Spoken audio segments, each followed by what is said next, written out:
The first time my daughter-in-law called me trash in public was in a grand hotel ballroom packed with employees. I was wearing my dark blue housekeeper's uniform. Vanessa Carter Perez looked at me with open disgust and raised her voice so everyone could hear. "Can someone get this old trash out of sight before the guests see her?" A few nervous, awkward giggles broke out around the room. Porch. My son Michael was standing less than 10 feet away. He stayed completely frozen, not saying a single word. I quietly tightened my grip on my cleaning cart and swallowed the humiliation. Porch.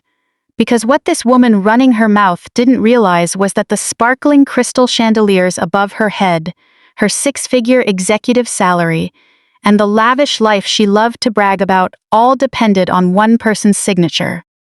That signature was mine.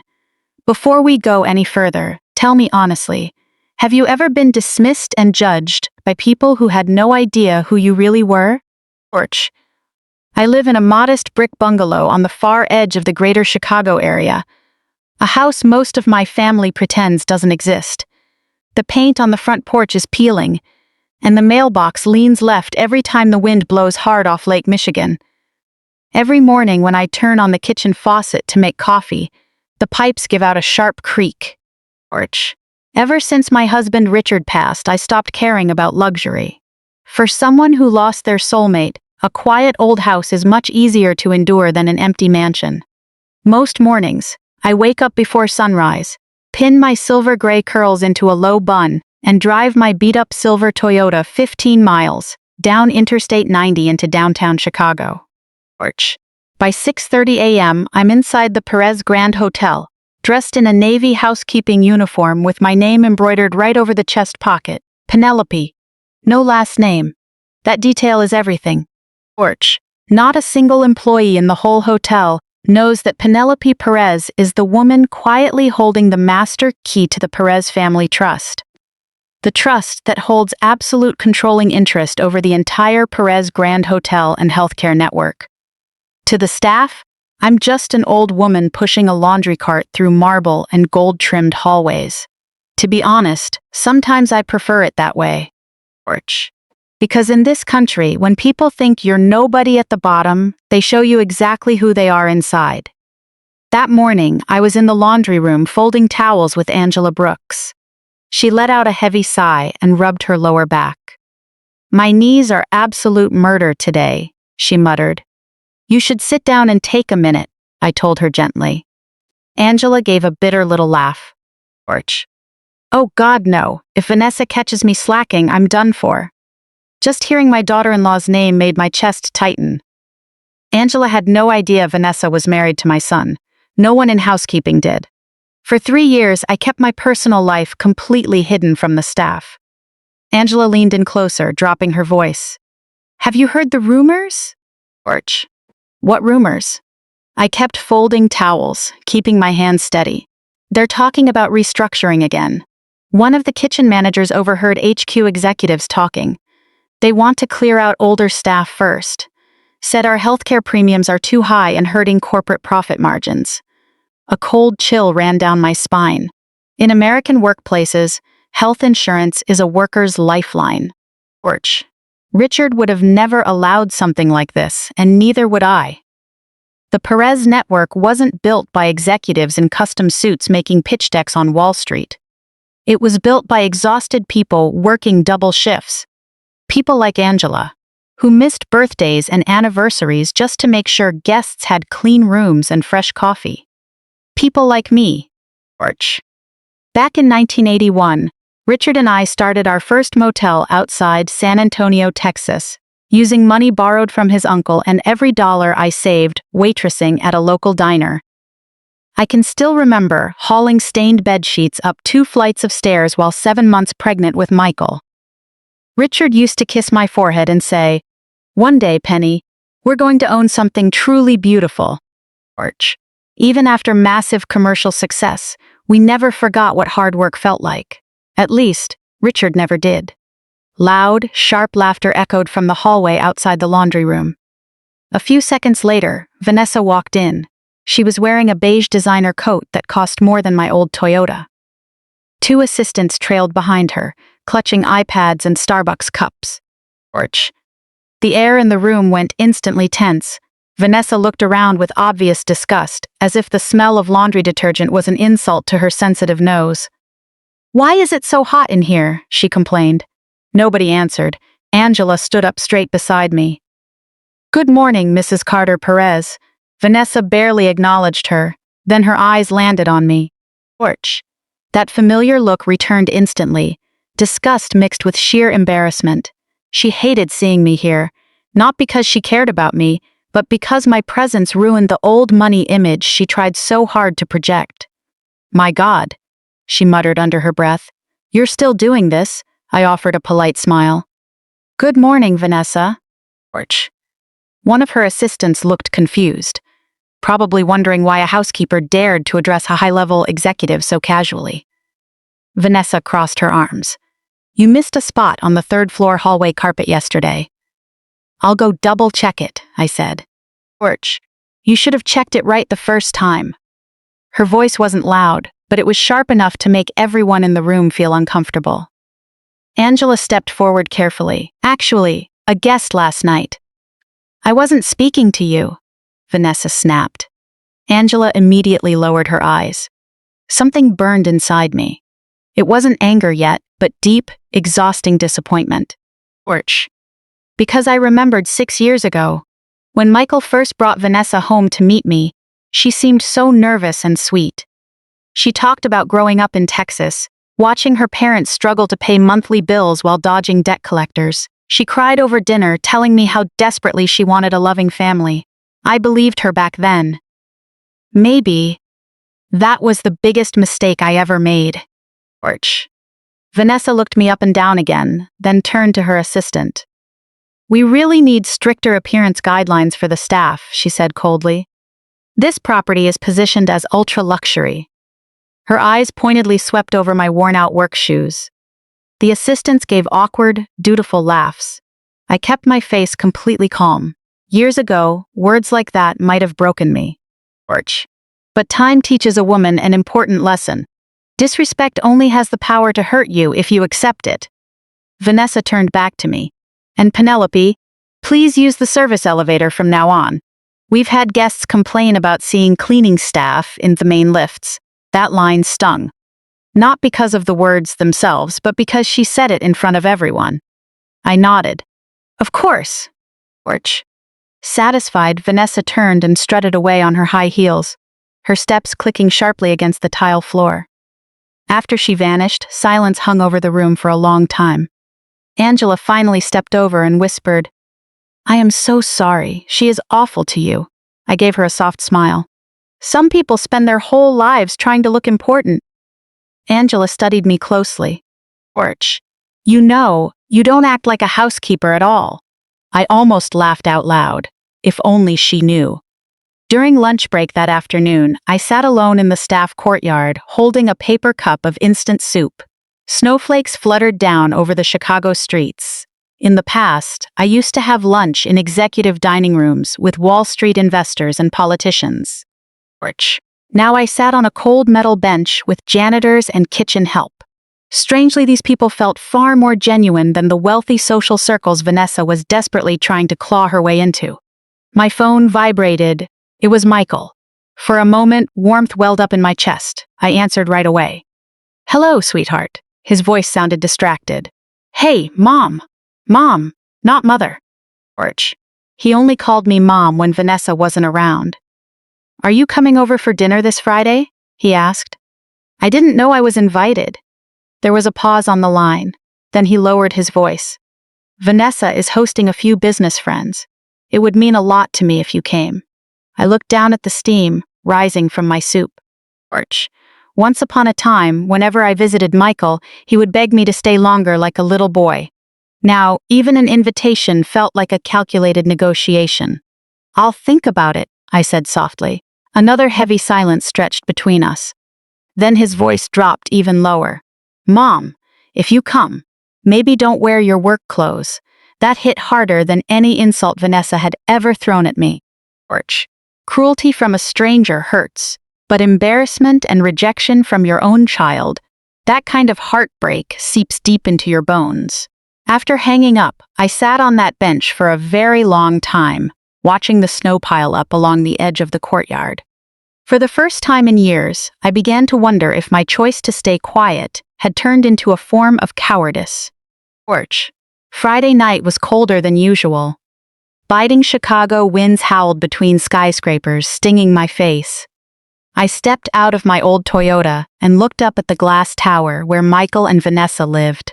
Their penthouse was near the top, glowing warm in the pitch-black winter night, looking like an unreachable dream. Porch. Richard used to love buildings like this. Not because they were expensive, but because he marveled at what human hands could build when people worked together. I pulled my coat tight, holding a dish of homemade peach cobbler I baked that afternoon, and walked into the lobby. When Michael was little, he begged for it every birthday. Porch. He would sit on the kitchen counter, swinging his legs, watching me bake. "Don't burn the crust, Mom," he used to tease. Those memories felt painfully distant now. The private elevator to the penthouse was dead quiet, save for soft piano music humming from hidden speakers. When the doors slid open, laughter and conversation were already spilling out into the hall. Porch. A young greeter in a black uniform met me stiffly at the entrance. "You must be Penelope?" "Not Mrs. Perez." "Just Penelope." I smiled politely. "Good evening." The penthouse looked like it was lifted straight from a high-end architecture magazine. Floor-to-ceiling windows overlooked the sparkling Chicago skyline, and crystal chandeliers reflected light across polished marble floors. Porch. Every square inch was designed for a single purpose, to intimidate and impress visitors. Yet despite its beauty, the apartment felt cold. Not physically cold, but hollow. A moment later, Vanessa appeared, wearing a fitted emerald designer gown and a heavy diamond necklace. "Oh," she said, disappointment obvious in her voice. "You actually came." Porch. I ignored her tone and held the baking dish out slightly. "I brought dessert." Vanessa looked down at it like I was handing her a bag of trash. "How homemade." Before I could reply, two well-dressed couples walked out from the dining room. Vanessa brightened instantly. "Here she is," one woman said. "Vanessa, your apartment is incredible." Vanessa gave a dramatic laugh. "Thank you." Porch. Michael and I barely get to enjoy it because we practically live at the office. The casual way she emphasized my company made my stomach twist. Michael finally walked out from the hallway, dressed in a dark tailored suit. The moment he saw me, guilt flashed across his face. "Mom," he murmured. He kissed my cheek quickly, almost nervously, then instantly glanced at Vanessa to check her reaction. Porch. That small gesture hurt more than I wanted to admit. Vanessa clapped her hands softly. "Everyone, this is Michael's mother, Penelope." One of the men smiled politely. "Pleasure to meet you." Before I could speak, Vanessa added casually, "She works in housekeeping at one of our properties. You know how older folks are. They like to keep busy." The energy in the room shifted instantly. Porch. Polite smiles, subtle nods. It was that faint shift in attitude that happens when people finish calculating your social worth. I had seen that look 1,000 times, but hearing my own daughter-in-law frame me that way felt entirely different.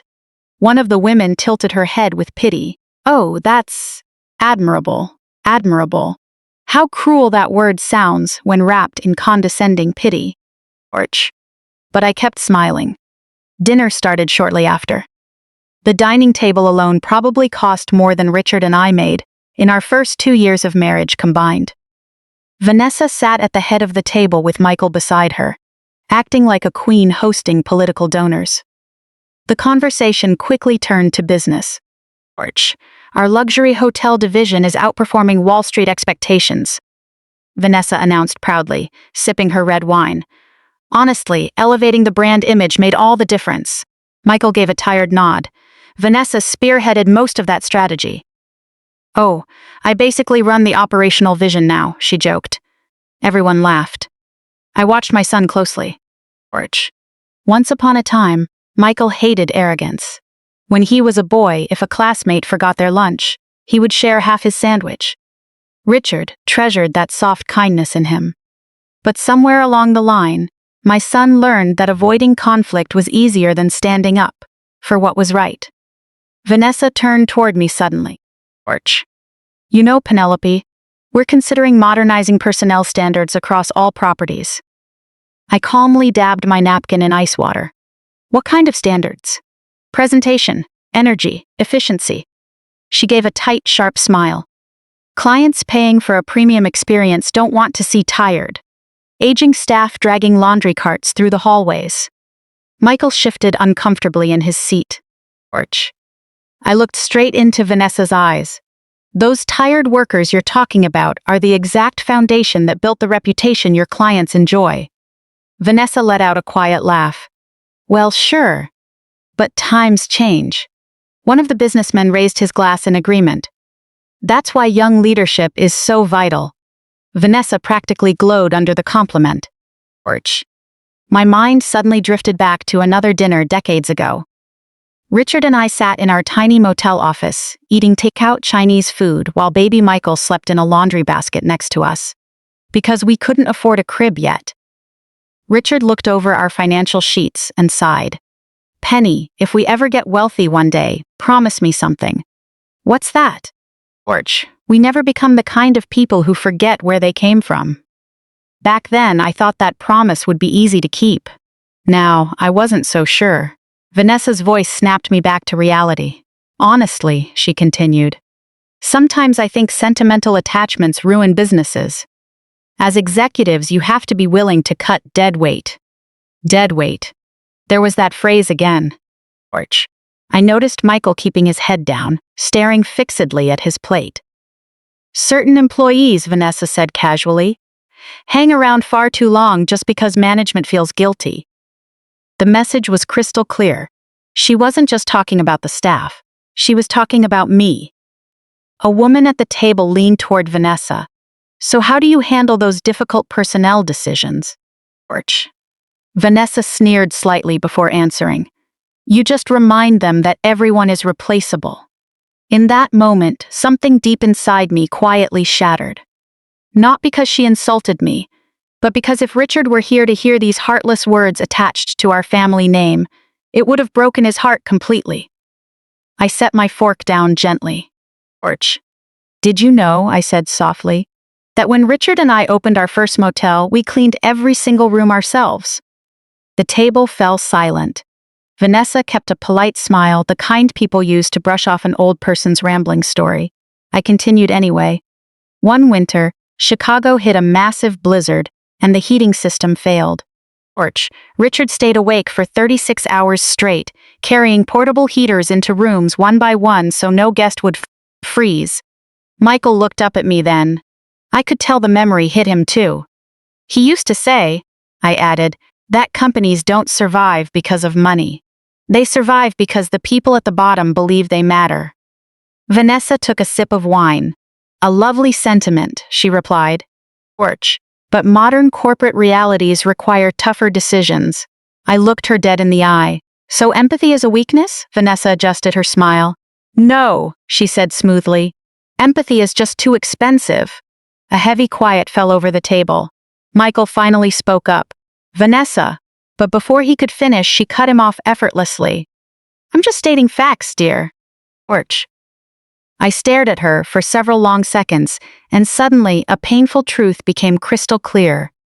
Vanessa truly believed this company belonged entirely to her world now. The designer labels, the Wall Street investors, the polished image. She had no idea that the old woman she was casually mocking at her dinner table still held the keys to the entire empire beneath her feet. Orch. When dessert was served, Vanessa never brought out the peach cobbler I brought. I noticed it left completely untouched beside the kitchen trash can. Strangely, that small detail hurt the most. Late that night, when I left the penthouse, snow was falling again. Michael walked me down to the lobby alone. For a long moment, neither of us said a word. Then he spoke in a low voice, thick with shame. Orch. You know how Vanessa gets. I looked at my son. The boy I held through high fevers all night long, now a man I hardly recognized. Yes, I answered softly. I think I finally understand.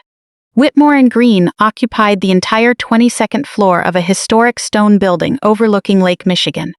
Porch. Richard used to joke that Margaret Whitmore picked the location because it looked imposing enough to scare off bad actors before they even stepped through the door. Monday morning, as I stepped off the elevator, the familiar scent of leather-bound books, strong coffee, and polished wood hit me instantly. Some things never change. Margaret's assistant greeted me warmly. Mrs. Perez, she's waiting for you. Mrs. Perez. It was funny how differently people spoke to you when they knew your full name. The moment I walked into the office, Margaret stood up.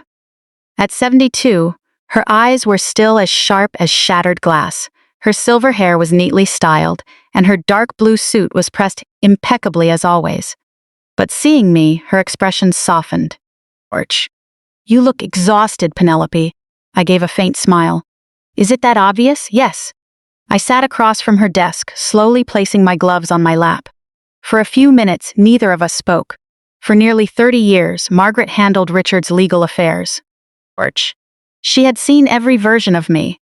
The ambitious young woman building a motel empire alongside her husband, the grief-stricken widow at Richard's funeral, and now this quieter version hiding inside a housekeeper's uniform. Finally, she slid a thick folder across the desk. I wish I called you in for something more pleasant. My stomach tightened. I opened the folder carefully. Laying inside were layoff projections, health insurance benefit cuts, and structural downsizing plans. Right at the top of several pages was Vanessa's digital approval signature. I read down the pages in silence as cold anger spread through my chest. They want to let go of 43 employees? I asked quietly. Margaret nodded. Mostly workers over 55, she added. Housekeeping, laundry, kitchen staff, and facilities maintenance. I turned another page. Projected annual savings, benefit reduction targets, estimated error rates for replacement labor. The phrasing on the paper looked so clean and corporate. No human touch, just cold numbers. But I knew the real people behind those numbers. Angela's husband fighting cancer. Mr. Delaney in maintenance, raising a son with special needs. Maria in the laundry room, raising 3 grandchildren alone after her daughter passed away. People whose names Vanessa had likely never bothered to learn. I closed the folder slowly. When was this submitted? 3 weeks ago. And Michael approved this? Margaret hesitated. It's complicated. No, I said softly. It's not complicated at all. The silence between us grew heavy. Finally, Margaret reached into her drawer and pulled out another document. Richard's trust agreement. Even after all these years, seeing his signature still brought a dull ache to my chest. I brushed my fingers gently over the paper. Richard updated the trust agreement 6 months before he passed. Margaret said gently. Do you remember? Of course I remembered. Richard already knew the cancer was spreading then, even though he pretended he was fine in front of Michael. He spent his final months carefully arranging everything. Not for himself, but for me, for the company, and for our son.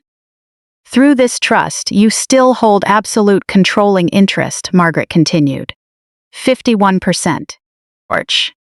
Michael may be the chief operating officer, but final authority rests entirely with you. I stared out the window at the gray Chicago skyline. When Michael was younger, I whispered, Richard believed he would naturally step up and grow into a true leader. Margaret folded her hands. Richard was also worried that Michael cared too much about seeking validation from others. That cut right to the heart of it. Michael was always terrified of letting people down. Even as a child, if 2 friends argued at school, Michael would cry, trying to make everyone happy. If Richard raised his voice, Michael immediately took the blame, even if he did nothing wrong. He had a gentle heart, but gentle hearts often attract controlling people. Margaret observed me carefully. Did you ever tell Michael that this trust was under your sole control? No. Why? Because I wanted my son to love me, not walk on eggshells around me because of money. But I couldn't bring myself to say that out loud. Instead, I looked down at Richard's signature again. He wanted Michael to earn his own confidence, I said quietly, not inherit it. Margaret nodded slowly.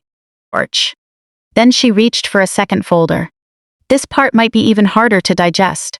Inside were expense reimbursement reports, luxury event bills, private travel claims, and invoices for high-end personal branding consultants. I frowned. What am I looking at? Vanessa's expenses? The numbers were staggering. A single corporate dinner cost nearly $80,000. Orch. Another page showed company funds funneled into influencer marketing and personal image management. She billed these under public relations and client entertainment? I guessed. I looked up sharply. Does Michael know? I suspect if Vanessa puts a document in front of him, he signs it with his eyes closed. That sounded like my son lately. Orch. Too tired to fight, too eager to keep the peace at any cost to avoid conflict. Margaret leaned back in her chair. There's more. She handed me several printed internal emails. In one, Vanessa wrote, older staff hurt the luxury aesthetic. Younger workers build a more aspirational brand identity. In another, sentimental loyalty to entry-level labor is severely eating into our profit margins. Orch. I read every word slowly. By the end, my hands were shaking. Not from shock, but from heartbreak. Once upon a time, the Perez network was known as one of the best employers in the hospitality industry.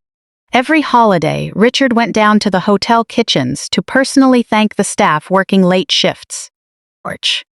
20 years ago, when a housekeeper's wife passed away suddenly, Richard quietly paid for the entire funeral out of his own pocket.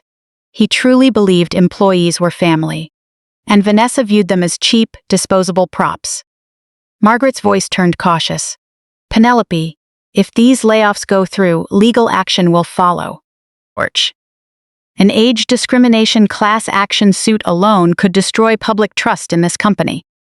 I closed my eyes briefly. For years, I hid myself away because losing Richard broke something in me. Facing the public and the media without him felt unbearable. Truthfully, part of me hoped Michael would find his own footing as an executive. Orch. But perhaps my silence had only allowed a toxic weed to grow unchecked. Margaret watched me quietly, then spoke again. After Michael got married, Richard said something to me. I raised my head. He said, Vanessa mistakes surface vanity for real value. A sharp pain bloomed in my chest. Richard saw through it so early on. Orch. He also said, Margaret added gently, that if Penelope ever completely steps away from this company, there will be no one left to protect its soul. Those words almost broke me. Because in that moment, I realized something terrible. I hadn't just given up power. I had abandoned my responsibility. Orch. This company was never just about our family. Thousands of workers and their loved ones depended on it to survive. Margaret finally asked the question hanging over the room all morning. What are you going to do? I stared out at the snow-covered skyline. For a long time, I said nothing. Then I asked softly, when is the company anniversary gala? 3 weeks from now. I nodded slowly. Orch. Every year, the Perez network held a massive gala to celebrate its founding. Wall Street investors, executives, media, and board members all attended. Vanessa loved events like that. It was her ultimate stage. Margaret narrowed her eyes slightly. Are you going to attend? Yes, I said. I'll be there. For the first time all morning, a faint smile crossed Margaret's face. Good. Orch. I stood up and put on my coat, but before leaving the office, I paused at the door. Margaret? Yes? If Richard were still here, my voice trembled slightly. Would he think I failed Michael? Her expression softened completely. No, she said firmly. I think Richard would know you were trying to protect him out of deep love the best way you knew how. The ride down the elevator felt heavy. Orch. Not because I feared the coming confrontation, but because deep down, I knew a part of me had fully woken up. For years, I told myself that staying quiet was a kindness. But my silence had only protected the wrong person.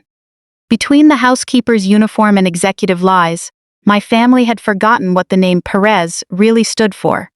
Maybe it was time to remind them. Orch. The housekeeping break room smelled like burnt coffee and bleach. By 7 a.m., Most of us were already exhausted. Angela sat hunched over a small plastic table rubbing her wrists, while Maria from laundry quietly counted coins from her purse near the vending machine. I stood by the counter, stirring creamer into stale coffee. I noticed everyone had grown unusually quiet lately. Porch. Fear changes the atmosphere of a workplace. People stop laughing out loud, they whisper. They look over their shoulders before speaking. And over the past week, fear had spread through the hotel faster than a winter flu. Angela finally broke the silence. "My husband's treatment got delayed again," she murmured. Maria looked up immediately. "Why?" "Insurance paperwork." Porch. Angela forced a smile that didn't fool anyone. "The hospital said we need prior authorization from the insurance provider first." I sat down slowly beside her. "How is he holding up?" "He's exhausted." Her voice cracked slightly. "Some days he can barely stand." Angela had been with the Perez Group for 22 years. 22 years. Porch. Long enough to see management teams come and go. Long enough to miss countless holidays, school plays, and anniversaries. And now, she sat there terrified, waiting on a decision made by some executive in an air-conditioned office. A decision that could strip away the very health insurance keeping her husband alive. It made me sick. Porch. Before I could answer, the break room door slammed open against the wall. Vanessa walked in holding an iPad and an iced coffee, two anxious HR managers trailing right behind her.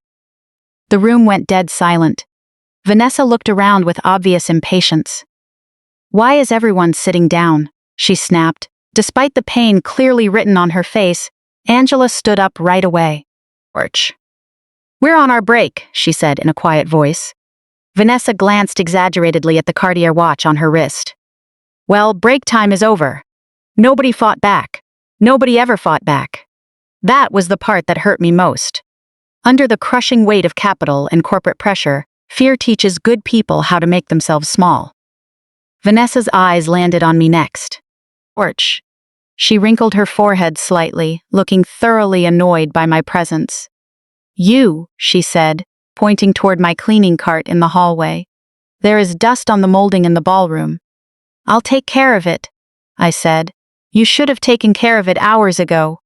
Whenever other people were around, she always spoke to me with that same subtle, cold bite in her voice. "Porch." An HR manager standing beside her shifted awkwardly on his feet. Vanessa turned back to face the whole room. 10 minutes. Conference room downstairs. Mandatory staff meeting. With that, she turned on her heel and walked out. The moment the door shut, Angela let out a shaky breath. Maria muttered under her breath. "That woman frightens me." I stared down at my coffee in silence. Porch. No, Vanessa didn't frighten me anymore. She disappointed me completely. And there is a world of difference between the two.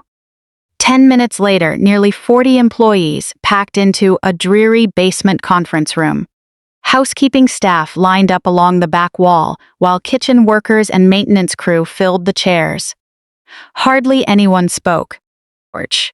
Vanessa stood confidently in front of the projection screen, looking less like a hotel executive and more like a politician in her tailored white suit. Michael stood beside her with our chief financial officer, Marcus Hill. My son looked completely drained. Heavy dark circles sagged under his eyes, and his shoulders slumped inside his expensive suit jacket. Porch. He barely dared to look at the staff trickling into the room. Once everyone was settled, Vanessa flashed a bright, practiced smile. "Thank you all for coming," she began smoothly. "As you know, the Perez Group is entering a new era. Classic corporate PR speak, which is almost always the most dangerous kind." She clicked the presentation remote, and a chart appeared on the screen. "Porch. The luxury hospitality market is evolving," Vanessa continued. "To stay competitive, we must modernize operations and maximize efficiency." I noticed a few employees nervously exchanging glances. Vanessa went on. "Unfortunately, that means making some tough choices." Here it came. Angela immediately lowered her eyes. Maria clenched her hands tightly in her lap. Porch. Vanessa paced slowly in front of the screen like a motivational speaker. "Certain positions within this company no longer align with our long-term brand vision. Notice how she said positions, not people. It's the classic maneuver executives use to wash their hands of guilt. Michael finally spoke up in a low murmur. Vanessa. But she talked right over him. George. We need energy, adaptability, and flawless presentation. She offered a thin smile. Frankly, certain departments are dragging down the company and functioning as dead weight. The entire room froze. Dead weight. Beside me, I saw Angela flinch hard. Maria's eyes filled with tears in an instant. A maintenance worker cursed under his breath. Jesus Christ. Vanessa ignored it completely. George. We will begin performance evaluations immediately, she announced. Staff members unable to meet these updated standards may be released. Released. What a sanitized word to disguise an act that destroys a person's livelihood. I looked at Michael. He was staring blankly at the table. He wasn't standing up for them. He wasn't stopping her. He was just standing there beside her like a ghost. George. Somehow his silence hurt worse than Vanessa's coldness. A young housekeeper in the back raised a trembling hand. What happens to our healthcare benefits? Vanessa's expression barely flickered. Specific details are still being finalized. The young woman swallowed hard. My mother has surgery scheduled for next month. Vanessa let out an impatient sigh. George. This is precisely the kind of sentimental thinking that gets in the way of sound business decisions. In that exact second, something deep inside me shifted permanently. It wasn't anger, not yet. It was something much colder, resolve. Beside me, Angela spoke up, her voice timid and full of hesitation. Some of us have given decades of our lives to this company. Vanessa looked at her dead on. George. And the company paid you for your labor. It was a fair transaction. Angela's face fell. I couldn't stay quiet any longer. Loyalty isn't a burden, I said softly. Every eye in the room snapped toward me. Vanessa blinked slowly. What did you say? I straightened my back. People built this company, I continued. Not empty corporate marketing strategies. Vanessa let out a short, mocking laugh. George. That subject is way above your pay grade, Penelope. A few uncomfortable, scattered chuckles drifted through the room. My cheeks burned, but I kept my face entirely calm. Vanessa stepped closer. You clean rooms, she said, dropping her voice low. Not loud enough to raise a scene, but sharp enough to slice through the air. You don't understand executive strategy. George. The silence that followed was suffocating. Then, looking me up and down right in front of everyone, she added, Frankly, there's already enough old trash accumulated in these hallways. Angela gasped softly. Maria's eyes went wide with shock. Even Marcus. The CFO awkwardly looked away. But Michael said nothing. Not a single word. George. I stared at my son for several long seconds, begging him silently in my mind. Please. Just once, say something. But he just rubbed his forehead tiredly, staring down at the floor. Suddenly, a devastating truth hit me. Michael's silence wasn't because he agreed with Vanessa. He was just trying to protect himself from conflict. And that cowardice was quietly destroying our family. George. Vanessa turned away dismissively. Dismissed. The staff began filing out in quiet defeat, many of them wiping away tears. Angela stayed by my side afterward. I'm so sorry, she whispered again. I forced a faint smile. You have nothing to apologize for. But inside, my heart felt impossibly heavy. Because this company used to stand for something good. Richard used to know every employee by name. George. He went to their family funerals, their kids' graduations, their retirement dinners. He firmly believed that a business stripped of humanity eventually turned to poison. And now, his son was watching workers get humiliated like disposable items. Once the room cleared, I stayed behind to gather abandoned papers from the table. That's when I noticed someone lingering near the door. George. It was Olivia Reed, a young administrative assistant. She looked terrified. Mrs. Penelope? Yes? She glanced nervously into the hallway, then slid a folded envelope into my hands. You didn't get this from me. I frowned slightly. What is this? Internal HR layoff projections, she whispered, and copies of executive expense approvals. My heartbeat slowed down. George. Why are you giving this to me? Olivia looked toward the door again. Then, in a barely audible whisper, she said, "Because good people are terrified right now and someone needs to put a stop to her." Before I could say another word, she hurried out. I looked down at the envelope in my hands. Heavy, important, and extremely dangerous. I slowly slipped it into my bag. Porch. Then I took one last look around the empty conference room. The polished table, the expensive lighting, the framed corporate slogans on the wall. For the first time in years, I didn't feel like a tired old housekeeper anymore. I was remembering who I truly was. I didn't open Olivia's envelope until after midnight. Porch. The house was dead silent, save for the ticking of the kitchen clock and the faint howl of the wind outside. I sat alone at the dining table under the dim glow of the old light fixture Richard installed almost 30 years ago. I made a cup of tea first. Richard always said you should never face bad news without a warm cup of tea. By the time I unfolded the papers, my hands were ice cold. Porch. Expense reports, internal sign-offs, invoices for luxury travel billed directly to the Perez Group. I adjusted my reading glasses and turned the pages one by one. Private spa reservations, designer wardrobe reimbursements, a $70,000 brand-building dinner in Manhattan, a 3-day executive retreat in Napa Valley, where far more champagne was poured than meetings were held. Porch. All of it signed off under Vanessa's department. I set my teeth. But then I saw something even worse. Projected payroll cuts, recommended employee terminations, healthcare benefit liability calculations, laid out in plain black and white. Vanessa wasn't just trying to impress Wall Street investors. Porch. She was funding her lavish lifestyle by stripping away the safety net from workers who had served this company for decades. I closed the folder carefully and leaned back in my chair.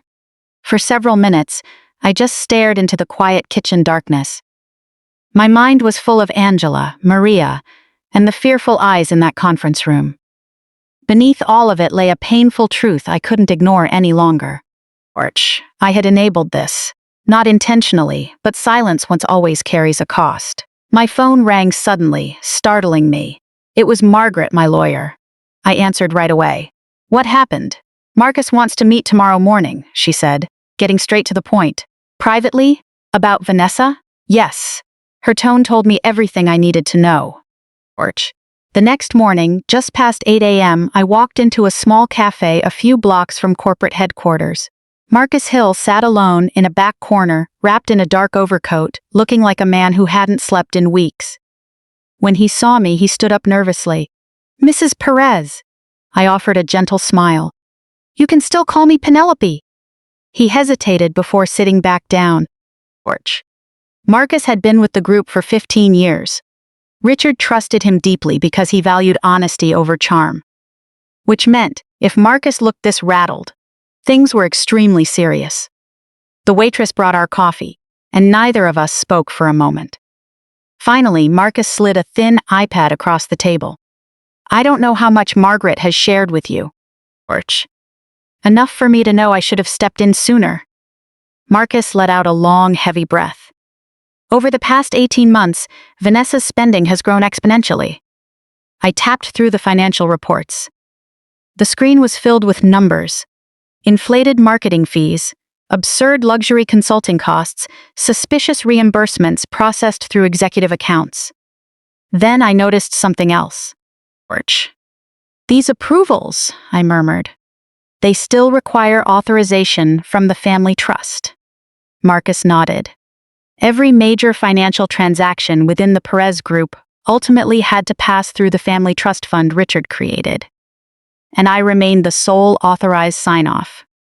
That structure existed specifically to protect the company from reckless leadership. Porch. Which meant one thing. Vanessa hadn't even bothered to understand how this company actually functioned. She only cared about appearances, blindly assuming Michael held all the power. "What about Michael?" I asked gently. Marcus looked at me with tired eyes. "Your son signs whatever document keeps the peace at home." It was a harsh sentence, but it was true. Porch. When Michael first graduated from business school and worked alongside Richard, he used to ask questions. He was thoughtful, curious, and compassionate. Now, he looked constantly drained, shrinking into himself. Marcus lowered his voice. She's pushing to roll out aggressive personnel cuts right after the anniversary gala. How soon? The moment the event ends. I stared at him. Of course. Porch. Vanessa wanted the applause from the public and media first before announcing the layoffs. To her, public perception mattered far more than real lives. Marcus rubbed his forehead tiredly. I tried warning Michael privately. What did he say? He said Vanessa is under immense pressure from investors. I almost laughed out loud. Porch. Investors. That convenient, invisible enemy executives bring up whenever they want to be heartless. Richard used to say something entirely different. Leadership reveals its true character fastest when money enters the room. Marcus studied my face. May I ask you an honest question? Of course. Why have you stayed hidden for so long? The question hung heavy between us. Porch. I looked down at my coffee. Because after Richard died, I didn't recognize myself anymore. Because grief hollowed me out so completely that I couldn't bear boardroom meetings, press interviews, or gala speeches. Because watching Michael build his own future felt healthier than clinging to control. And maybe because I hoped my son would remember who he was on his own, without me forcing his hand. Porch. Out loud, I simply said, I thought stepping back would help Michael grow. Marcus nodded slowly. Then he offered a quiet reply. Sometimes good people mistake absence for trust. Those words echoed in my mind long after the meeting ended. By late afternoon, I was back in my housekeeping uniform, entering the hotel through the staff entrance. Porch. It's strange how differently people treat you based entirely on what you wear. In corporate boardrooms, people listen carefully. In housekeeping hallways, they barely look you in the eye. As I approached the West Ballroom, Angela was running a vacuum cleaner. Are you doing all right? I asked gently. She forced a smile, just a bit tired. But her eyes were red. I touched her arm softly. Porch. What's wrong? Angela swallowed hard before answering. My husband's doctor called this morning. Her voice trembled. The treatment is working, but we cannot lose our health care now. If I get laid off, we can't afford COBRA payments. My heart ached. She spoke with so much shame, as if fighting to stay alive was somehow embarrassing. I wanted so badly to tell her everything right then. Porch. To tell her the layoffs weren't happening. To tell her this company still belonged to someone who remembered how much entry-level workers mattered. To tell her she was never disposable. But I couldn't. The timing wasn't right yet. Instead, I took her hand gently. You've given years to this company, I told her. Don't ever forget your worth. Angela gave a sad, faint smile. Porch. People like us are easily replaced. No, that was the lie Vanessa sold to everyone. Because those in power stay on top by convincing workers at the bottom that they are invisible. Laughter suddenly echoed down the hallway. Vanessa appeared, walking beside Michael and two event coordinators, discussing preparations for the anniversary gala. Porch. The floral arrangements need to feel ultra-luxurious, not cheap, Vanessa said sharply. I want the whole event dripping in sophistication. Then her eyes caught mine. Her expression changed in an instant. Irritation, embarrassment, disgust. Why is this cart still here? She demanded. I looked at the cart calmly. I'm restocking linens for the ballroom. Vanessa let out a dramatic sigh. Porch. Can housekeeping please refrain from wandering through executive areas during gala prep? Michael glanced at me briefly. For half a second, guilt flashed across his face again, but he quickly looked away. Vanessa kept talking as if I didn't exist. This event is bringing in Wall Street investors from New York and LA. Image is everything. In that moment, something inside me hardened completely. Porch. It wasn't anger anymore. It was clarity. I suddenly realized something important. Vanessa truly believed that luxury made her powerful. But real power is much quieter than that. Real power is being able to sign the check. Real power is being able to protect people. Real power doesn't need to beg for attention to prove it exists. Vanessa turned to me impatiently. All right, move the cart along. Porch. I met her gaze calmly, and for the first time ever, I didn't drop my eyes. That simple move brought a subtle ripple of unease across her face. I caught it. Good. Because 3 weeks from now, at the anniversary gala, where she was so obsessed with staging her corporate crowning moment, the world beneath her designer heels was going to collapse completely. And this time, I wasn't going to stay quiet. The night of the gala, snow fell heavy and bright across the city. Downtown Chicago sparkled beneath the winter sky as black-town cars lined up one after another at the entrance of the Perez Grand Hotel. Camera flashes went off constantly outside the grand ballroom. Wall Street investors, corporate executives, politicians, and socialites arrived in tailored tuxedos and expensive diamonds, stepping onto the red carpet. Inside, crystal chandeliers reflected light off polished marble floors while a string quartet played softly near the grand staircase. Everything looked flawless. Vanessa had made sure of it. I stood alone in my bedroom, staring at the dark blue garment bag hanging on my closet door. For nearly 20 minutes, I couldn't bring myself to unzipper it. Inside was the dress Richard bought me 15 years ago for our 30th wedding anniversary. It was the last formal event we ever attended together. I finally unzipped the bag slowly. Deep emerald silk, simple and elegant. Richard used to say, green was my best color because it brought out my eyes. My fingers trembled slightly as I touched the fabric. Grief is a strange thing. Years pass, yet certain memories stay so close they can tear you open all over again. For a brief moment, I almost decided not to go. Maybe Margaret could handle the board announcement without me. Maybe exposing Vanessa publicly would destroy whatever dignity was left in my family. Maybe silence was still the kinder choice. Then I remembered Angela crying over her husband's medical bills. I remembered Maria counting coins at the vending machine. I remembered Vanessa casually calling living, breathing people, dead weight. All my hesitation vanished instantly. An hour later, I stood in front of the mirror, putting on the pearl earrings Richard gave me with steady hands. For the first time in years, I didn't look like an invisible housekeeper anymore. I looked like Penelope Perez again. The drive downtown felt surreal. Snow fell onto Michigan Avenue, and holiday lights reflected off the icy pavement. Chicago in winter is beautiful, but the cold always makes loneliness feel sharper. When I finally arrived outside the hotel, reporters were crowded around the entrance. No one recognized me at first, until a valet worker's eyes suddenly went wide.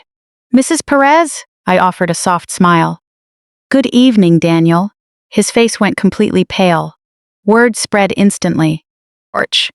By the time I walked into the lobby, murmurs were already rippling through the staff. "Is that her? My God, is that Penelope Perez?" The atmosphere around me shifted instantly. Staff members straightened up nervously. Others stared in pure disbelief. Deep down, a quiet sadness washed over me. The exact same woman, a different outfit, treated like two entirely different human beings. That alone explained everything wrong with the world. The ballroom entrance glowed with gold light and towering white floral arrangements. Vanessa stood right at the front, greeting investors with practiced charm while photographers snapped away. She looked radiant, confident, completely untouchable. Until she saw me. The transformation on her face was almost instant. Confusion first, then disbelief, then pure panic. Her smile collapsed completely. I walked toward her across the marble floor in my heels, matching the soft tempo of the music. The chatter around us began to die down, one conversation at a time. Vanessa recovered quickly enough to force another smile. "Penelope," she said through clenched teeth. "You came?" "I was invited. Not by me, I assume." A second later, Michael appeared at her side. The moment he saw me, the color drained completely from his face. "Mom!" His voice was barely a whisper. I saw it in his eyes right away. The dress, the posture, the composure. For the first time in years, my son remembered who I used to be. Vanessa stepped closer, lowering her voice. "What are you doing?" I met her gaze calmly. "Attending the gala." "You could have at least given us a heads up." An interesting choice of words, as if she genuinely believed she had the standing to treat me as an equal in that moment. A photographer approached, suddenly. "Mrs. Carter Perez, can we get a few more shots near the stage?" Vanessa straightened up immediately, sliding back into her polished persona. "Of course," she answered smoothly. "Porch." Then she turned back to me with a smile that didn't reach her eyes. "You might want to stay toward the back tonight. The investors might get confused." There it was. Even now, even with me standing here in silk and pearls, she still thought I was beneath her. Michael looked horrified by her words. "Vanessa!" But he still couldn't bring himself to stop her completely. I just offered a gentle smile. "Porch." "No," I replied. "I think tonight everyone deserves complete clarity." Something in my tone made her uncomfortable. I saw it right away. Good. The ballroom filled up quickly after that. Hundreds of guests gathered under the sparkling crystal chandeliers while servers carried champagne through the crowd. I noticed staff members watching me from every corner. Porch. Angela almost dropped her tray when she spotted me near the entrance. Her eyes went so wide I nearly smiled. "Penelope?" she whispered as I approached quietly. I touched her arm gently. "Please, don't worry." "You're Mrs. Perez?" I gave a small nod. Poor Angela looked like she might faint right there. "Oh, my sweet lord, I'm still me," I said softly. Porch. Tears welled up in her eyes immediately. Suddenly, a painful truth hit me. The staff felt more emotion seeing me than my own son did. Across the ballroom, Vanessa took her place on stage to deliver the opening remarks, event lights flashing behind her. She looked picture perfect and entirely terrified, because by now she realized something was wrong. Very wrong. Porch. Marcus slipped up behind me near the wall holding a champagne glass. "The board is ready," he whispered. "Robert arrived 10 minutes ago." I nodded slowly. Robert Sinclair had served on the Perez Group board since Richard's early days. Unlike Vanessa, Robert knew exactly who owned this company. And tonight, he intended to make sure everyone else figured it out too. Porch. Michael suddenly crossed the room toward me, looking deeply shaken. "Mom," he said softly, "what is going on?" I looked at my son carefully. Even now, a part of me wanted to protect him. That is the tragedy of being a mother. No matter how deeply your child hurts you, a piece of your heart still wants to shield them from pain. "You'll understand soon," I answered gently. Porch. Michael looked genuinely terrified now. "Please don't do this in public." That sentence said it all. Not, "Please tell me I was wrong," or "Please say Vanessa misunderstood." No, his fear was entirely centered on public embarrassment. Image. Just like Vanessa. I looked at him sadly. "Your father used to say that truth only becomes dangerous when people spend too long hiding it." Porch. Before Michael could answer, music swelled through the ballroom speakers. The program was officially starting. Vanessa stepped up to the microphone with a brilliant smile, and the room broke into warm applause. She looked every bit the future queen of the Perez Group. Maybe that was the saddest part of all, because she truly believed that throne was already hers. Porch. Vanessa stood center stage beneath the cascading crystal light, her smile radiating as if the entire night belonged to her alone, and in her mind, it probably did. Gold and silver light shimmered around her as hundreds of guests watched intently from candlelit tables. Wall Street investors and politicians sat shoulder to shoulder with luxury hospitality executives. Porch.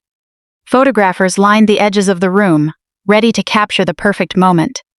And Vanessa soaked in the spotlight effortlessly. "It is an absolute honor to welcome you all tonight," she began smoothly, her voice echoing through the sound system. "The Perez Group represents more than just excellence. It represents vision, innovation, and transformation." Porch.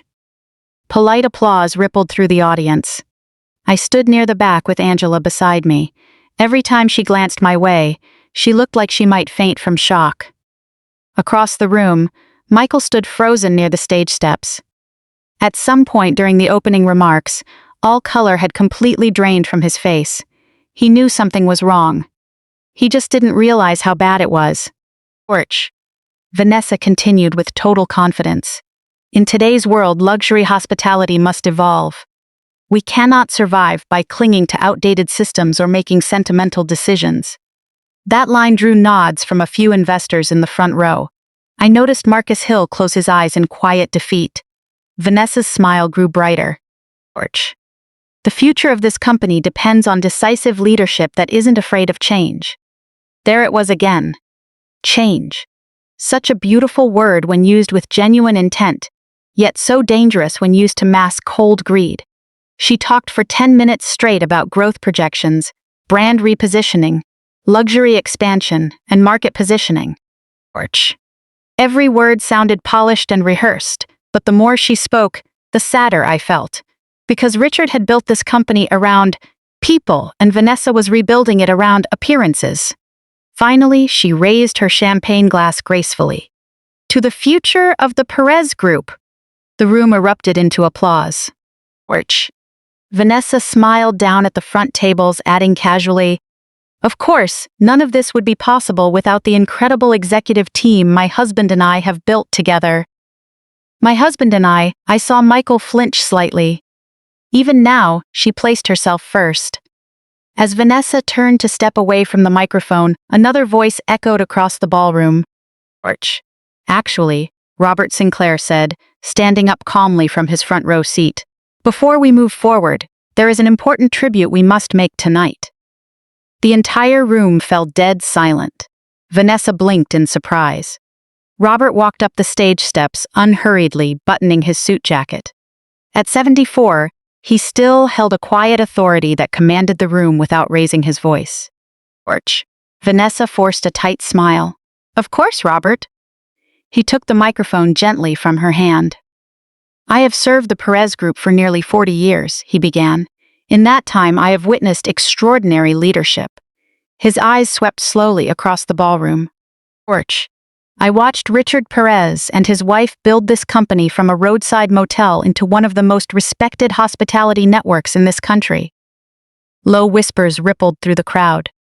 Vanessa's smile froze on her face. Robert continued. "Tonight, many people believe they know who leads this company." He paused intentionally. "But very few understand who truly owns it." Orch. A dead silence settled over the room. I saw Vanessa's entire body go rigid. Michael looked completely frozen. Robert turned slightly toward the entrance of the ballroom. "Tonight," he announced clearly, "I want to formally honor the majority owner of the Perez Group."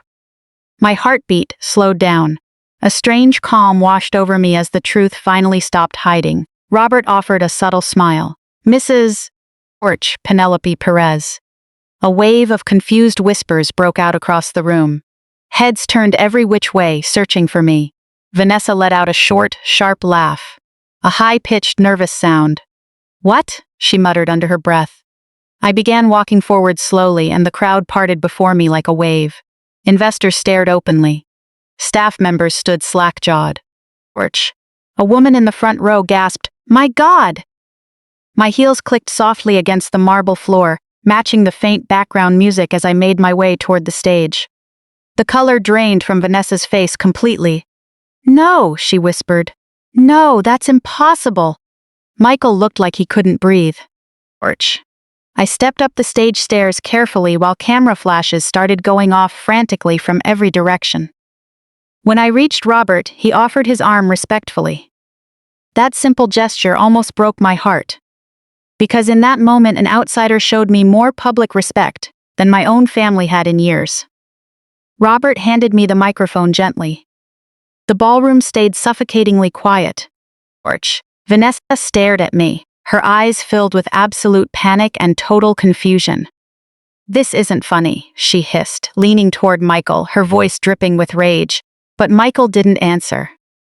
Deep down, my son had known the truth all along. He just never imagined it would break open like a tidal wave, sweeping everything away in its path. Orch. Robert gestured toward the large presentation screen behind us.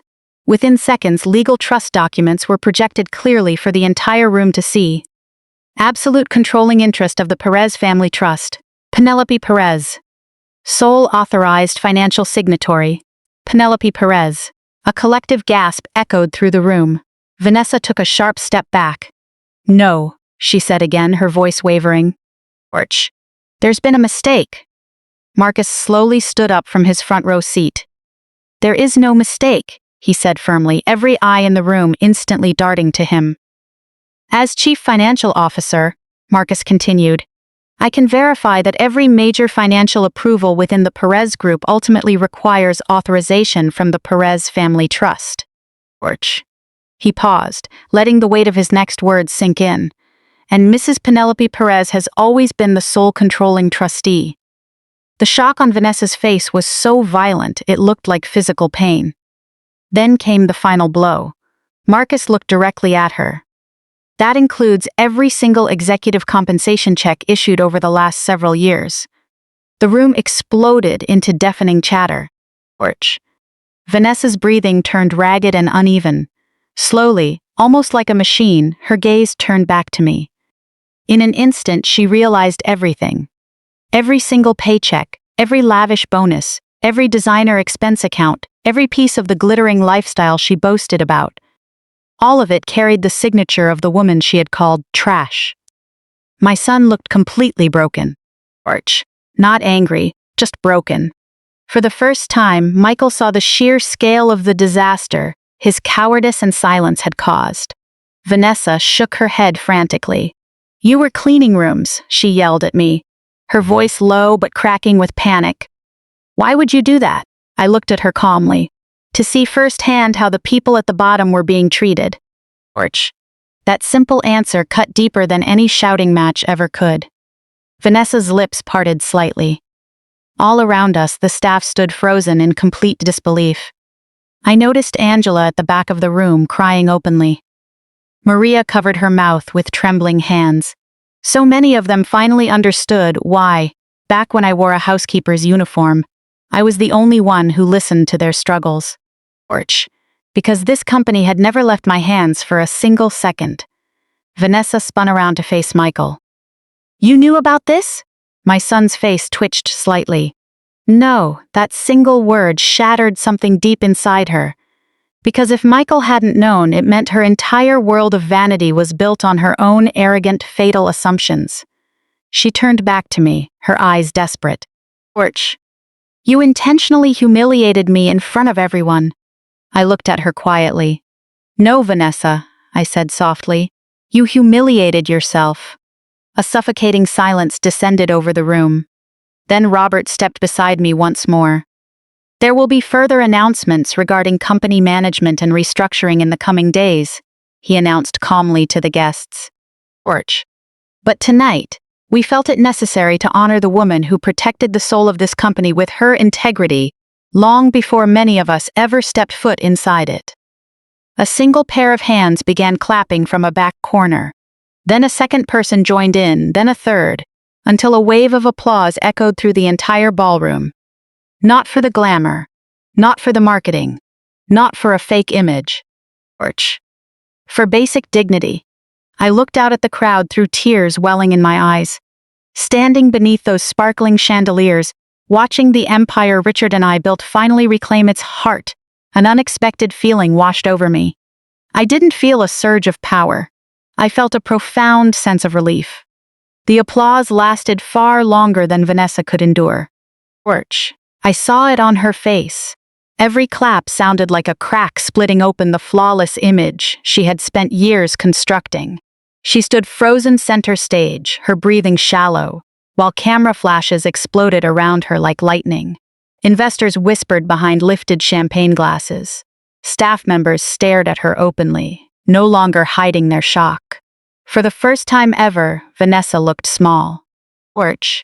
Not because she had lost authority, but because the plain truth had stripped away her mask. Michael still hadn't moved. Standing near the stage steps, he stared at me as if he no longer recognized the woman he had spent years quietly pushing into the background. Perhaps he didn't. Perhaps over the years I had hidden myself so completely that even my own son had forgotten who I truly was. Orch. Robert leaned toward me quietly. "Would you like to say a few words?" I looked across the ballroom at Angela quietly sobbing near the back wall, at Maria tightly holding another housekeeper's hand, at the servers standing motionless with their silver trays. Then I looked at Vanessa, whose entire world had just collapsed beneath her designer heels. Torch. Suddenly, I knew this moment wasn't about getting even, it was about accountability. I walked slowly up to the microphone. The ballroom fell silent once more. When Richard and I started the Prez group, I began softly. We had 12 rooms and a roof that leaked every time it rained. A gentle ripple of laughter drifted through the room. I offered a faint smile. Torch. Our very first guests complained constantly because the water heater broke down every other day. Richard spent whole nights fixing pipes, while I cleaned rooms while heavy with child carrying Michael. My son immediately lowered his eyes. We were poor, I continued, but we made a promise to each other that mattered more than anything else. I paused. Torch. We swore we would never forget the people doing the hardest, dirtiest work. A dead silence fell over the room. I turned slowly to face the staff standing along the walls, the housekeepers, kitchen workers, maintenance crew, laundry staff, and servers. The people whose names wealthy guests rarely bother to remember. A few workers quietly wiped away tears. Then I looked straight at Vanessa. Torch. Yet over the last few years, I heard the workers inside this company referred to as a burden. Vanessa swallowed hard. Referred to as dead weight, I continued calmly. An uncomfortable murmur rippled through the crowd. Referred to as old trash. This time, the silence was agonizing. Vanessa's face turned beet red as the reality set in for everyone in the room. Torch. Those insults weren't rumors. They had come directly from her mouth. I didn't raise my voice. I didn't need to. The quiet truth always travels farther than a shouted insult. I spent 3 years working in our own hotels wearing a housekeeper's uniform, I said. Not because I was ashamed of my name. I looked carefully around the room. Torch. But because I wanted to see if this company still remembered its soul. Across the room, Angela covered her mouth, weeping openly. I pointed gently to the staff gathered along the wall. These are the people who carried this company through every holiday, every blizzard, every financial slump, and every personal tragedy. I looked back at Vanessa. Torch. And yet, some of them were rewarded with humiliation. Vanessa suddenly took a harsh step forward. That isn't fair, she snapped back. Her sudden outburst startled the room. She looked around desperately. You're painting me as some kind of monster. I met her gaze steadily. You called living, breathing human beings dead weight? Vanessa's breathing turned rapid. Torch. I was talking about operational efficiency. No, I answered softly. You were talking about people. Low murmurs spread through the crowd. Vanessa turned instantly to Michael. Say something. My son looked ready to collapse. His lips parted slightly, then closed again. What defense was left to make? The truth stood completely bare for everyone to see. Torch. Vanessa turned back to me, her desperation turning frantic. You hid from me, working in housekeeping for years just to spy on everyone I looked down on. This was pure manipulation, the accusation echoed through the hall. For the first time all night, a spark of anger flared inside me. Torch. Not because she attacked me, but because even now, after losing everything, she couldn't bring herself to admit she was wrong. She still saw herself as the victim. I stepped toward her calmly. No, Vanessa, I said in a low voice. Torch. Real manipulation is secretly dipping into company funds to pay for your luxury dinners and personal PR, while standing up in meetings telling staff that showing compassion for entry-level workers hurts company growth. The color drained from her face entirely. Michael's head snapped up. What? A collective gasp broke out across the ballroom once more. Vanessa spun toward him. Torch. Michael, don't listen to her right now. But Marcus Hill was already walking onto the stage holding a thin folder. He handed it directly to Robert. Robert opened it calmly, then addressed the room. An internal financial audit regarding executive spending is currently underway. Vanessa's voice spiked. You audited me? The sheer panic in her voice told everyone everything they needed to know. Torch. Michael stared at her in complete disbelief. Vanessa, what is he talking about? She grabbed his arm tightly. This is why your mother pulled this public stunt. She just wants to humiliate me. Humiliate. What an interesting word. Orch. I remembered standing in the laundry room while she mocked my shoes. I remembered her ordering me to use the service elevator because a guest complained. I remembered her calling me trash in front of the whole staff. Somehow, in her mind, the only embarrassment that mattered was her own. Michael slowly pulled his arm free from her grip. Did you actually misappropriate company funds? Orch. Vanessa glared at him bitterly. Oh, please! Every executive uses corporate accounts. Marcus spoke up firmly from the side of the stage. Not every executive bills personal luxury jewelry to the hotel PR account. The ballroom erupted into chaos. Vanessa was trapped in a corner now, a dangerous corner, and people pushed into a corner always reveal who they truly are underneath. Orch. Suddenly, she pointed directly at me. This is all because you never accepted me. The room went dead silent again. Vanessa's voice cracked with raw emotion. You looked down on me from the very start just because I wasn't rich enough for your old money family. Those words caught me off guard, not because they were true, but because she genuinely believed them. I looked at her sadly. Orch. No, you don't get it, she yelled suddenly.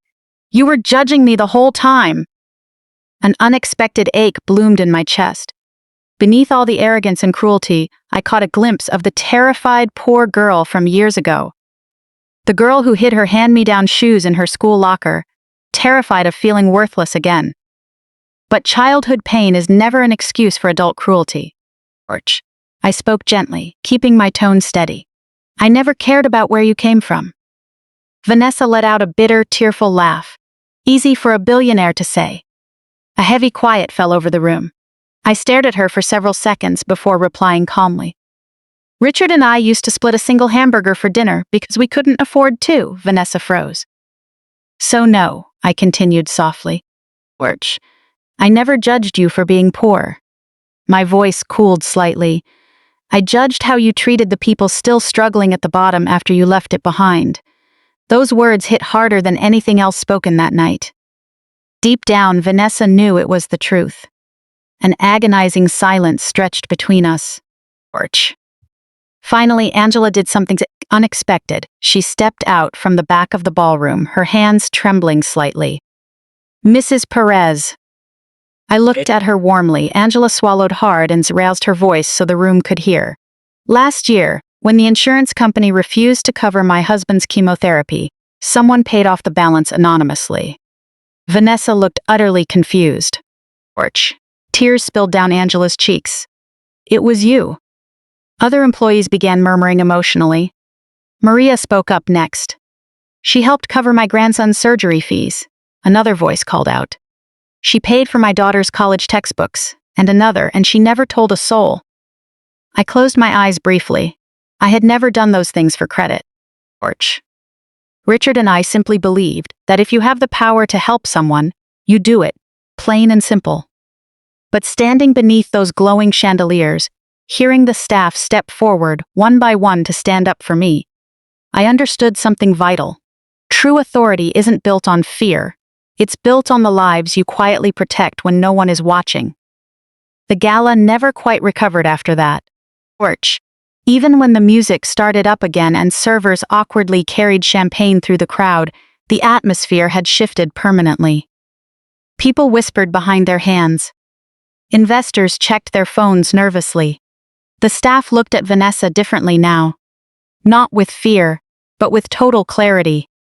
When your power relies entirely on a manufactured image, being seen clearly is the ultimate defeat. Orch. I left the event before midnight, not because I was overwhelmed, but because I was exhausted. The deep, specific exhaustion that comes from finally laying the truth bare after years of silence. When I reached my old Toyota, a soft layer of snow had accumulated on the windshield. Midnight in Chicago felt quiet and surprisingly gentle. Orch. Driving through the empty streets alone, memories played on loop in my mind. Michael as a little boy running down hotel hallways in his socks. Richard teaching him how to shake hands properly with entry-level workers. Vanessa crying in my kitchen years ago, admitting how insecure she felt growing up poor. So much pain. So many missed opportunities to be better people. Porch. At some crossroad along the way, we had all failed each other in different ways. I had just taken off my earrings at home when 3 soft knocks sounded at the front door. I already knew who it was. Michael stood on the porch looking completely destroyed. Snowflakes clung to his dark overcoat, and the cold wind howled around him. For a moment, he just stared at me without a word. Porch. Tonight, he looked 10 years older, not physically, but in his spirit. I stepped aside quietly. "Come in." He walked in slowly, looking around the small house as if really seeing it for the first time in years. The worn sofa, the faded curtains, the framed photos on the wall, the very life he had spent so much energy trying to put behind him. Out of habit, I walked toward the kitchen. Porch. "Do you still take a lot of sugar in your tea?" A faint, painful smile touched his face. "Yeah." Neither of us spoke while the kettle heated up. The silence between a mother and her child is unlike any other. It carries history. Finally, I placed a steaming mug on the table and sat quietly across from him. Michael wrapped both hands around the mug but didn't drink. At last, he asked softly, "Porch, why didn't you tell me?" There it was. No anger, no drama, just deep hurt. I looked down into my teacup before answering. "Because I wanted you to become a man who could stand on his own 2 feet. Michael gave a bitter laugh, his voice cracking on the last word. "Well, that backfired." My chest tightened. "Michael, you've always had it in you." "No." He shook his head slowly. "Dad had it." "Porch, you had it." I frowned slightly. "You helped build half this company alongside him. You could have had it too." Michael stared at the table for several seconds. Finally, he said the words I knew he had been dodging for years.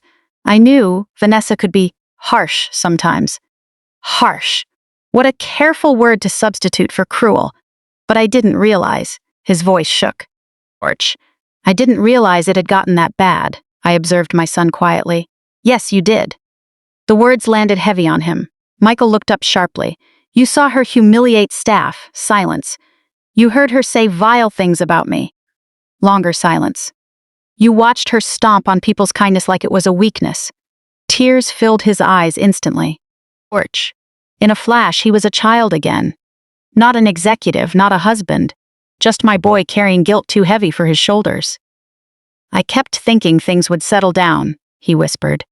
I closed my eyes briefly. That was Michael's fatal flaw. He believed avoiding conflict prevented damage when avoiding conflict was the very thing causing it. "She controlled everything," he admitted painfully. Porch. Every disagreement turned into an endless fight. My heart ached hearing that, not to excuse him, but because I heard the sheer exhaustion in his voice. Vanessa hadn't just run things in the boardroom. She had drained every drop of emotional energy out of him. Michael rubbed his face with both hands. When Dad died, he swallowed hard. Everything changed. I waited silently.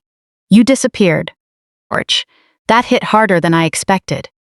Michael looked around the kitchen slowly. "You stopped showing up to meetings, stopped calling investors, stopped being there. I was consumed by grief. So was I." The honesty in that sentence nearly tore me open. Because he was right. Richard's death had crushed us both in different ways. Porch. I withdrew into silence while Michael buried himself in work and his marriage.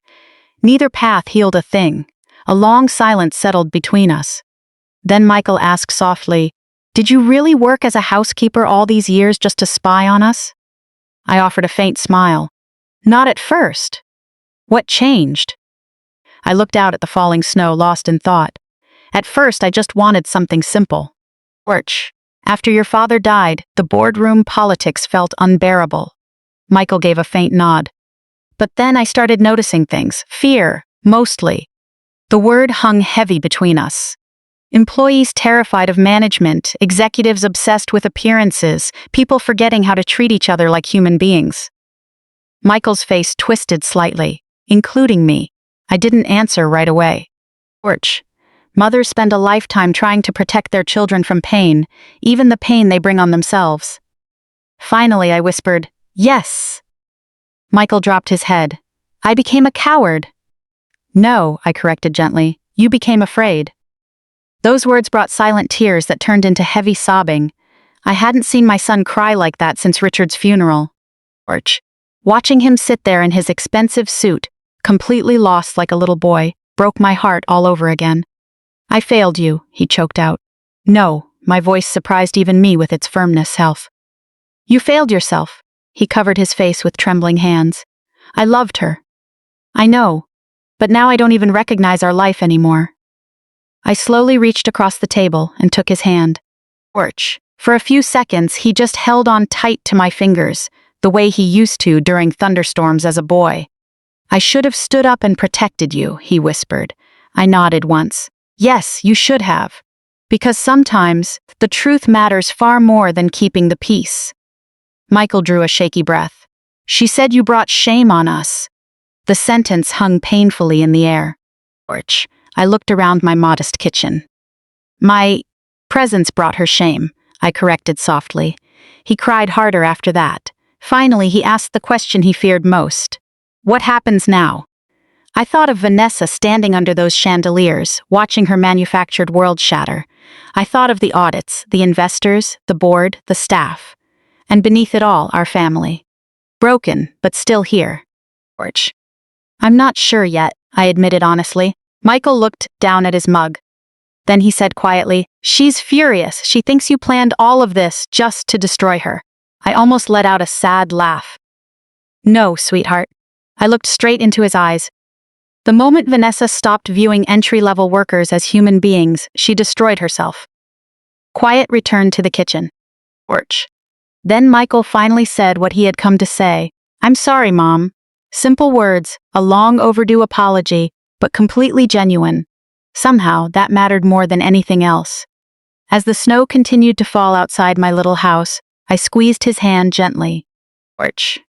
For the first time in years, my son was looking straight at me again. Not at Vanessa, not at Wall Street investors, not at a corporate image, but at me. Despite all the pain of the night, that single moment made me feel that perhaps, at long last, we could start over. The internal financial audit into Vanessa officially kicked off Monday morning. By Tuesday afternoon, the entire executive floor felt like a building waiting for an earthquake. No one was smiling. Assistants whispered behind half-closed office doors.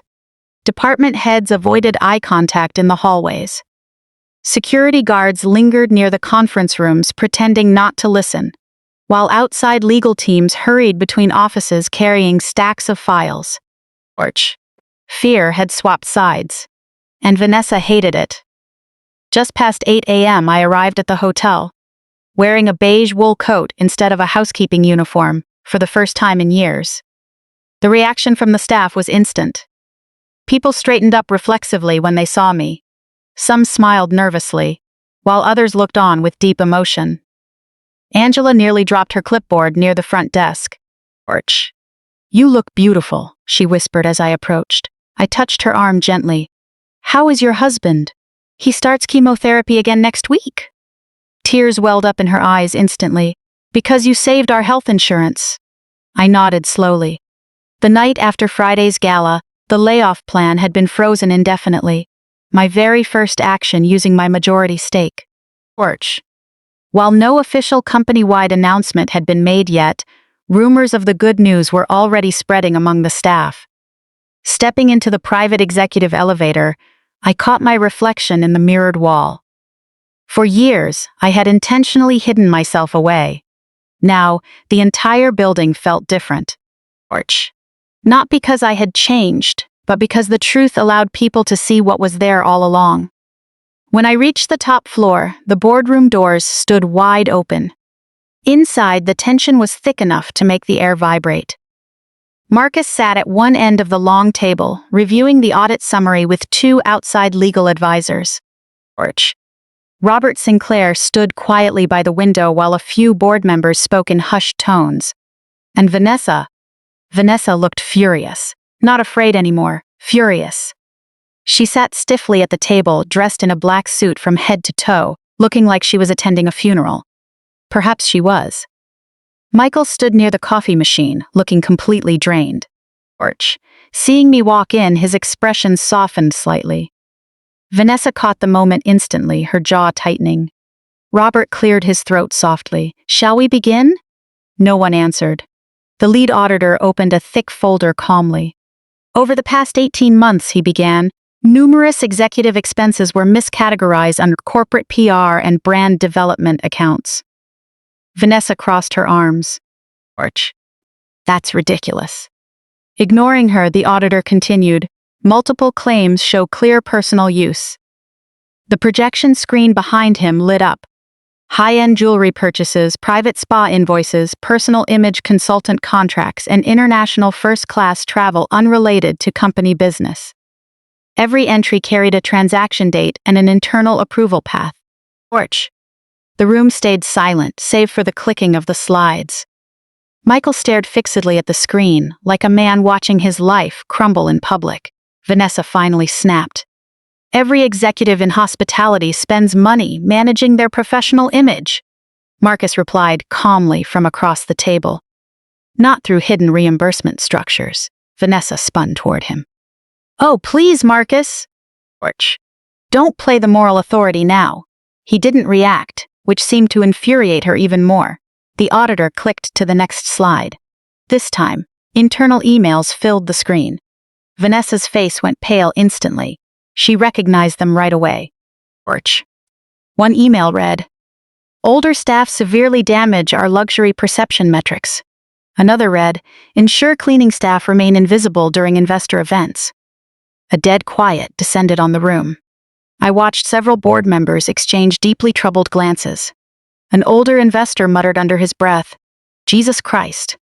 Vanessa stood up abruptly. You're taking those out of context. Torch. No, Robert said quietly. I don't think we are. Vanessa's breathing turned shallow and fast. For the first time since I'd known her, she looked truly cornered. Beneath her rage, I finally saw something else. Fear. Pure, primal fear. People who build their entire self-worth on status tend to panic completely when they lose control of public perception. Torch. Vanessa's whole world relied on looking powerful. Now, she was stripped bare. Michael finally spoke up, his voice raspy. Why didn't you tell me the truth about these expenses? Vanessa stared at him in disbelief. Are you questioning me now? Yes. That single word changed the air in the room. For the first time in years, Michael's voice sounded firm. Vanessa noticed it too. Torch. You signed off on them yourself. She fired back. I trusted you. Oh, spare me. She let out a bitter laugh. Don't play the innocent victim all of a sudden. Pain flashed across Michael's face. Unfortunately, she wasn't entirely wrong. When silence goes on long enough, it turns into complicity. Vanessa looked around the room wildly. Torch. 6 months ago, all of you were flattering me, she said sharply. Now suddenly everyone is shocked. No one answered. Because once again, she was partly right. The corporate world often tolerates cruelty from executives until that cruelty triggers a PR nightmare or legal fallout. The lead auditor cleared his throat carefully. Torch. Additionally, we uncovered evidence that may indicate age-discriminatory staffing practices. Vanessa rolled her eyes dramatically. That was about operational efficiency. Just because I suggested releasing a few housekeepers over 55? Please! She let out a cold laugh. This is a prime business firm valued on Wall Street, not a charitable daycare. That sentence sealed her fate. Torch. I watched the final collapse happen in real time. After that, even the few sympathetic faces around the table hardened completely. Arrogance, once it crosses a certain line, becomes entirely indefensible. Michael closed his eyes briefly. Then he asked the question that mattered most. Did you ever actually care about the staff? Vanessa blinked. What? Torch. The people working for us, his voice cracked slightly with emotion. Did you view them as human beings? For a single second, genuine emotion flickered across her face. Then rage took over again. I cared about protecting this company's profit margins. No, I spoke up softly from across the room. You cared about controlling how polished it looked. Vanessa turned toward me instantly. Torch. And you, she spat out. Hiding in a housekeeper's uniform, judging everyone in secret. I met her gaze calmly. I was listening. You humiliated me in public. My chest tightened slightly. You humiliated yourself long before that gala. Quiet settled over the room once more. Tears suddenly filled Vanessa's eyes. Not soft tears, but tears of rage and frustration. I spent my whole life trying to never be poor again. That confession hung heavy in the boardroom. For a second, I saw the young girl from years ago, the poor girl from Texas terrified of being looked down on, desperately longing to never feel powerless again. But somewhere along the line, Vanessa had confused basic human dignity with lordly superiority. And that confusion destroyed everything. Michael looked at her sadly. You became cruel. She gave a tearful, bitter laugh. And you became a coward. Those words stung him deeply. Afterward, Vanessa stood frozen, her breathing unsteady. Then she asked the question she feared most. What happens to me now? Robert answered gently but firmly. The board has just voted to suspend all your executive duties pending the final legal review and audit report. Vanessa stared at him in disbelief. You can't do that. Yes, we can. Her eyes darted desperately to Michael. Say something! You're the coup! My son looked heartbroken, but this time he didn't stay silent. Vanessa, I can't protect you from the consequences anymore. That sentence broke her completely. Vanessa slowly backed away as if struck in the chest. Without another word, she grabbed her designer bag and walked out of the boardroom. No one stopped her. The silence that followed felt vast and empty. Long after Vanessa vanished, Michael kept staring at the closed door. My heart ached for my son. Watching an illusion shatter carries a pain almost like losing a loved one. Finally, he whispered, almost to himself, I never realized things had gotten this far. I looked at him sadly. Sometimes people don't realize the house is on fire because they've learned to breathe in the smoke. By Friday morning, the story had exploded across national business media. Headlines dominated television screens and social media before sunrise. Luxury hospitality executive entangled in corporate scandal. PR crisis. Secret owner makes shocking appearance at gala. Showdown. Hotel housekeeper revealed as founder of multi-billion hospitality network. And the most damaging headline for Vanessa. Cold-hearted executive accused of calling senior staff dead weight. The internet loves devouring stories like this, especially when arrogant privilege gets publicly exposed. I sat quietly in my kitchen watching the morning news, my coffee growing cold beside me. Every channel replayed footage from the gala. Vanessa's shocked expression, the applause after Robert introduced me, the exact moment Marcus confirmed the signatures. Analysts picked apart body language like evidence in a courtroom. Yet, beneath all the noise, something else bothered me. People weren't focusing on basic workplace dignity, they were obsessed with high society drama. That's how modern media handles pain, turning everything into cheap entertainment. My phone rang endlessly. Board members, investors, reporters, old acquaintances I hadn't spoken to in years. I ignored most of them. Then Margaret called. She gave an interview, Margaret said, getting straight to the point. I closed my eyes briefly. Of course she did. What did she say? She did an exclusive interview early this morning. Margaret hesitated. She claims you orchestrated a public smear campaign against her. She implied your family manipulated her from the start. I let out a soft laugh, though I didn't find it funny at all. Anything else? She claims she was pushed out because she tried to modernize operations, Margaret added softly. And she hinted at taking legal action against the trust. That part stung in an unexpected way. Not because it posed a real threat, but because deep down, I knew Vanessa genuinely believed her own narrative. Sometimes, when faced with accountability, pain twists a person's memory beyond recognition. Margaret sighed softly. Robert wants to hold an official press conference for the group this afternoon. No. There was a pause on the line. No? I'm going to attend the press conference myself. Silence stretched over the phone line before Margaret answered softly. Richard would be so proud of you today. Those words almost brought tears to my eyes. The press conference was scheduled for 4 p.m. in the main ballroom of our flagship hotel, the exact spot where everything had shattered just a few days ago. By 3:30, reporters were already backing up the lobby entrance. Camera flashes bounced off the marble floors, and hotel security worked overtime just to keep order. In a private green room upstairs, Michael stood by the window, staring silently at the Chicago skyline. He looked completely worn out. He hadn't slept properly all week, and neither had I. "You don't have to face this alone," he murmured as I walked in. I offered a slight smile. "Neither do you." For a few seconds, mother and son just stood together in silence. Then Michael spoke again. "Vanessa moved out last night." The grief in his voice almost broke my heart. Not because I missed Vanessa, but because I hated watching my son mourn the life he thought he had. "Are you holding up okay?" I asked softly. He let out a short, dry laugh. "To be honest, no. Good. Healing has to start somewhere." Michael rubbed his forehead tiredly. "She said I betrayed her." I studied his face carefully. "What do you think?" He swallowed hard. "I think I betrayed everyone except her for a very long time."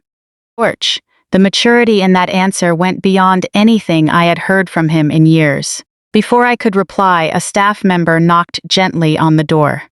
"Mrs. Perez, the media is ready." When I stepped out onto the stage, the ballroom downstairs fell almost instantly silent. Hundreds of reporters stared up at me under the harsh glare of television lights. Camera shutters clicked frantically, and the questions were already practically written on their faces. I walked slowly to the microphone. Michael stood a few feet behind me off to the side of the stage. For a moment, I just looked out at the crowd calmly. Then I spoke. "My name is Penelope Perez." My voice echoed softly through the room. Many years ago, after my husband passed away, I chose to step away from the public eye. The room was unnaturally quiet. Richard Perez firmly believed that a business should prioritize taking care of its people over chasing profits. I paused. In recent years, however, this company lost sight of that original purpose. Reporters scribbled notes furiously while camera flashes went off in a steady rhythm. One reporter immediately raised his hand. "Mrs. Perez, did you intentionally hide your controlling status from your daughter-in-law?" I hid my identity from almost everyone. Why? I took a moment to reflect. Because grief changes a person. The ballroom grew even quieter. For a long time after my husband died, I didn't even recognize myself anymore. Working quietly as a housekeeper in our own hotels reminded me of who we built this company for in the first place. Another reporter called out, "Did you actually work as a housekeeper for several years?" "Yes." A quiet wave of murmurs rippled through the crowd. "Why would a majority owner sweep floors and clean rooms?" I gave a faint, bittersweet smile. "Because honest labor has its own dignity." That answer brought complete silence. An older reporter slowly lowered his notepad. Before more questions could interrupt, I continued. "The employees of the Perez Group are not invisible. They are not disposable. And they are certainly not dead weight." Along the ballroom walls, several staff members began silently crying. I noticed Angela among them. Another journalist stood up. "How do you respond to Vanessa Carter Perez's claims that she suffered a public smear campaign?" The question hung heavy in the room. I could have completely destroyed Vanessa right then and there, listing every luxury expense, every insult, every act of coldness. Instead, I took a deep breath. I believe that when a person carries deep fear and unhealed pain inside, they often turn into someone they don't even recognize. Not a single sound broke through the room. "I don't hate Vanessa." That statement clearly caught many off guard. I continued softly. "She grew up terrified of being powerless." Unfortunately, some people handle fear by desperately trying to control and push down others. A young reporter frowned. "So, you forgive her?" "Forgiveness? What a complex word. I believe accountability and compassion can exist in the same space." That answer felt closest to the truth. Then, something unexpected happened. Michael suddenly walked over to stand beside me. Soft whispers broke out across the ballroom. My son looked terrified, but his eyes were steady. He slowly faced the cameras. My mother deserved better from me. Every reporter in the room went dead quiet. Michael swallowed hard and kept going. I witnessed behavior years ago that I should have stopped. But I stayed silent because I was afraid of conflict. His voice trembled slightly. George, my silence hurt our staff, it hurt my family, and it hurt my mother most of all. My eyes welled up with tears in an instant. This wasn't some rehearsed corporate PR statement. This was raw and real. Michael turned briefly to me. I am so sorry, Mom. The ballroom stood completely still. Somewhere near the back, I heard someone quietly crying. Finally, a reporter asked softly, Mrs. George Perez, after everything that's happened, what matters most to you now? I looked around the room carefully. At the journalists, the staff, the cameras, and the company Richard and I built from nothing. Finally, I offered the absolute truth. I want people to remember that if you lose your basic humanity while chasing success, then that success isn't worth a thing. Silence. George. Then, applause started softly from a back corner. It wasn't loud, artificial PR applause, but a gentle, deeply human reaction. Standing beside my son under those glowing chandeliers, for the first time in years, the Perez group finally felt like ours again. 3 weeks after the press conference, the penthouse duplex no longer looked impressive. It looked utterly lonely. George. Massive floor-to-ceiling windows still overlooked the Chicago skyline, marble floors still reflected the city lights as night fell, and expensive artwork still hung on the white walls. But luxury without human warmth felt horribly empty. Vanessa sat alone at the kitchen island, wearing an oversized sweater instead of designer clothes. George. She wore no makeup, and her face carried an exhaustion I had never seen on her before. No photographers, no Wall Street investors, no assistants trailing behind her with coffee and schedules. Just silence. It's sad how quickly the people around you vanish when status disappears. Several business magazines had already replaced Vanessa in their feature articles with younger executives. George. Former friends from her social circle stopped returning calls. Dinner invitations evaporated almost overnight. Even the internet had lost interest in her. To most, a scandal is just temporary entertainment, but the consequences left behind are something the people involved have to carry for a lifetime. Rain tapped against the windows as Vanessa stared blankly at an untouched glass of red wine. George. Michael had officially moved out 4 days ago. No screaming, no flying tempers, no broken dishes. Just pure exhaustion. He packed 2 suitcases in silence and left before sunrise. That kind of quiet ending often hurts far worse. The apartment intercom suddenly buzzed. Vanessa frowned. She wasn't expecting anyone. Most people only came by when the penthouse represented some kind of benefit. George. She pressed the button with an irritated sigh. Who is it? It's me, Penelope. Silence. A long, heavy silence. Finally, come on up. When the elevator doors opened, I almost didn't recognize her. Vanessa used to walk into a room like she was performing a display of dominance, her very posture demanding attention. Now, she looked smaller. She looked like an ordinary person. George.